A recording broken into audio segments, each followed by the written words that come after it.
अपनी काबिलियत को पहचानो, अपने टैलेंट को पहचानो। मैं आपको इस कहानी के माध्यम से समझाने की कोशिश करता है। एक गुरु और शिष्य जंगल से होते हुए अपने गांव जा रहे होते हैं। अंधेरा काफी हो चुका था।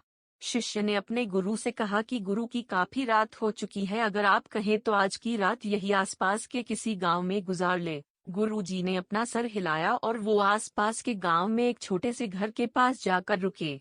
अब जैसे ही वहां गए तो गुरुजी के शिष्य ने दरवाजा खटखटाया, दस्तक दी। उस घर से एक गरीब आदमी बाहर आया तो गुरुजी ने बोला, हम अपने गांव जा रहे थे लेकिन काफी रात होने की वजह से हमने इसी गांव में रुकने को सोचा।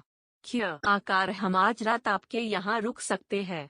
गरीब आदमी बोला, हाँ क्यों नहीं, आप दोनों अंदर आ जाइए। अब जैसे ही गुरुजी अंदर गए उन्होंने देखा कि उस आदमी के घर में बहुत ज्यादा गरीबी थी।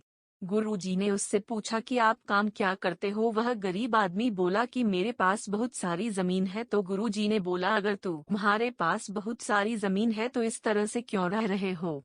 वह आदमी बोला, यह किसी काम की नहीं है। गांव वाले बोलते हैं कि ये बंजर जमीन है, यहाँ पर कुछ भी नहीं उगाई जा सकती है और वहाँ फसल उगाना बहुत बड़ी बेवकूफी है। गुरुजी ने बोला कि तुम्हारा गुजारा कैसे होता है? उसने बोला कि मेरे पास एक भैंस है जिससे मेरा पूरा घर चलता है। ये सुनने के बाद गुरुजी सो जाते हैं और रात में जब सब लोग सो रहे होते हैं तब गुरुजी अपने शिष्य को उठाते हैं और उस गरीब आदमी की भैंस लेकर अपने गांव चले जाते हैं। शिष्य अपने गुरु से पूछता है कि गुरुजी कहीं आप ये गलत तो नहीं कर रहे हैं? उस गरीब आदमी की रोजी रोटी इसी भैंस की वजह से चलती है। तो गुरुजी अपने शिष्य की तरफ देखते हैं और मुस्कुराते हुए आगे बढ़ जाते हैं।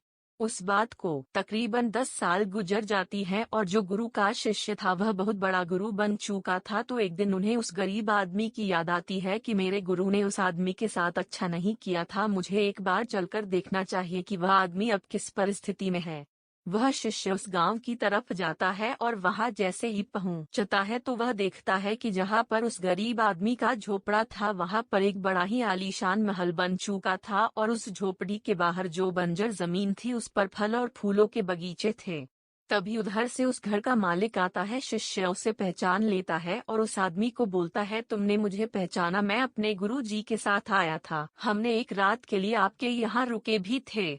वह आदमी उसे पहचान लेता है और बोलता है कि उस रात में आप कहाँ चले गए थे? और उस रात के बाद ही मेरी भैंस कहीं चली गई थी, मेरे पास कोई रास्ता नहीं था तो मैंने अपने जमीन पर मेहनत की और फसल निकल आई और आज मैं इस गांव का सबसे बड़ा और सबसे अमीर आदमी बन चुका हूँ। ये सुनने के बाद शिष्य के आंखों में अपने गुरुजी के लिए आंसू आ गए और उसे ये बात अब समझ आई और वो रोने लगा।